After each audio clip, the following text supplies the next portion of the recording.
Hi everyone and welcome back to the Red X. My name is TJ and today I'm gonna be talking a little bit about my perception of Chris Watts.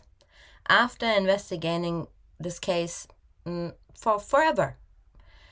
Chris Watts is a rare type of criminal, one who doesn't fit the typical mold of an impulsive, violent offender. Instead, he's calculated, manipulative, and emotionally really hollow. He presents himself as the quiet, average family man, but beneath that exterior, he harbored a darkness that led him to annihilate his whole family. If you are new here and breaking down true crime cases is your thing, make sure you subscribe and hit that little notification bell. You don't want to miss a new video. All set? Let's dive right in. Many have speculated about what was truly going through his mind before, during, and after the murders. Watts himself has changed his story multiple times, keeping the truth just out of reach. But when you look at his actions, his behavior, and even the small details like his bizarre Google searches and music choices, we start to see a pattern. Psychiatrists analyzing the Watts case have pointed out that his lack of emotion, his ability to lie with ease, and his detachment from reality point toward traits commonly found in individuals with narcissistic or psychopathic tendencies. While he doesn't fit the profile of a classic psychopath, he does show signs of pathological lying, manipulation, and an inability to truly connect with others on an emotional level. One of the most disturbing details that emerged after Watts' arrest was his Google search history. On August the 12th, 2018, he was searching for volcano eruptions, and then after the murders on the field, he searched for volcanoes again. At first it seems random, but if you think about it psychologically, it's actually telling. Volcanoes are a symbol of destruction, of something building up for a long time before it finally erupts. Watts had spent years suppressing his emotion, pretending to be happy, and forcing himself into a life he no longer wanted. Inside, that pressure was building and building, until finally he exploded. Some criminologists have suggested that Watts might not have even been consciously aware of why he was searching for volcanoes, but on a subconscious level, it was a reflection of what was about to happen. His mind was fixated of the idea of complete devastation, and that's exactly what he was about to unleash on his own family. Another chilling detail is his obsession with the song Battery by Metallica. Watts told investigators that his mistress Nicole Kessinger liked the song and asked him to look up what the lyrics meant.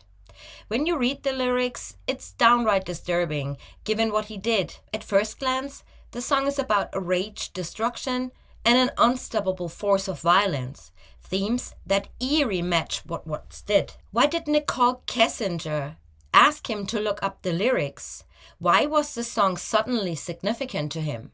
Was it a subconscious reflection of what he was planning? Or did it hold a deeper meaning between the two of them? Many have speculated that Kessinger knew more than she admitted, and the fact that Watts looked up the song, paired with the volcano searches, suggests that something dark was brewing in his mind. Chris Watts is also a great illusionist. During his sentencing hearing, Watts cried and shook violently when the prosecutor detailed the injuries Bella suffered as she fought for her life. Some people saw this and thought, maybe he does feel remorse. But let's be clear, Watts wasn't crying for them, he was crying for himself. Psychologists have pointed out that Watts' ability to methodically strangle his wife and 2 children, drive their lifeless bodies to an oil site, and then stuff his daughters into oil tanks, all without breaking down, indicates an extreme level of emotional detachment. So why the sudden breakdown in court? Because at that moment he wasn't in control of the narrative anymore. He wasn't crying because Bella suffered. He was crying because he was being forced to confront the reality of what he did in an audience. His legs shaking violently was a sign of internal distress, but not guilt. More like panic, fear, and stress that being permanently exposed. Another fascinating trait of Watts is he cuts off people as soon as they're getting serious with trying to help him. There have been multiple instances where people, friends, private investigators, even lawyers working pro bono have reached out to help him for free. Why? Because Watts drops hints.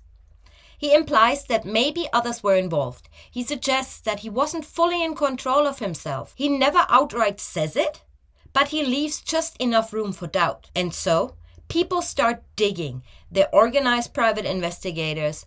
They look for legal angles to explore. But the second things start to gain traction, what cuts them off? Why? Because he never actually wants help. He wanted help to keep the illusion alive, that maybe he wasn't that monster after all in the story. It's about control, sympathy, and keeping people talking about him. If his name dies, he dies. I have personally tried to help Chris Watts. Unlike others, he didn't cut me off, I cut him off. At first I wanted to understand, maybe even believe that he was remorseful.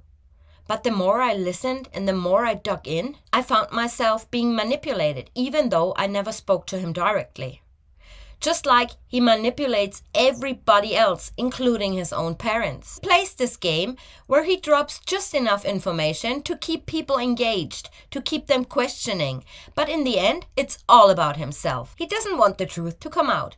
He wants to control the perception of others of himself. What shocked me the most is that he can keep photos of his family he brutally murdered in his cell.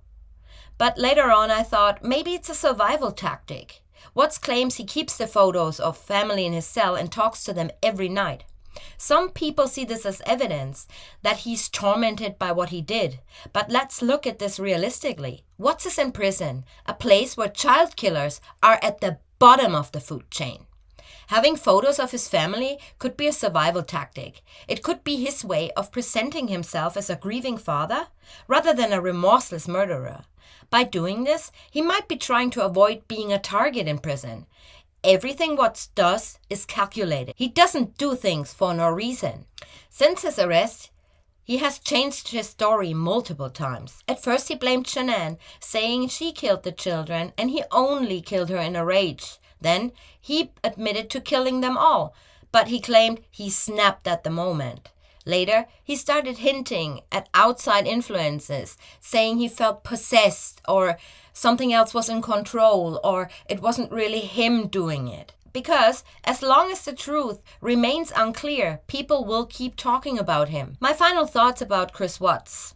I think he's the ultimate manipulator. He isn't a criminal mastermind. He's not a genius. He's a manipulator and a liar.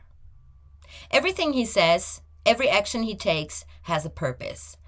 To control the narrative, to create doubt, to gain sympathy, to avoid full responsibility. Chris Watts wasn't an impulsive killer. He was a master manipulator or an emotional chameleon. This case still fascinates us because it challenges everything we think we know about the human nature. How does a man go from devoted father to a ruthless killer? The answer is he didn't. The monster was always there, hidden behind a mask. What do you think about the psychology of Chris Watts? Was he always this way, or did something push him over the edge? Let me know in the comments down below. Personally, I still believe we don't have the full story. And if you found this breakdown interesting, don't forget to like, subscribe, and hit that little notification bell. Now, I'm waiting.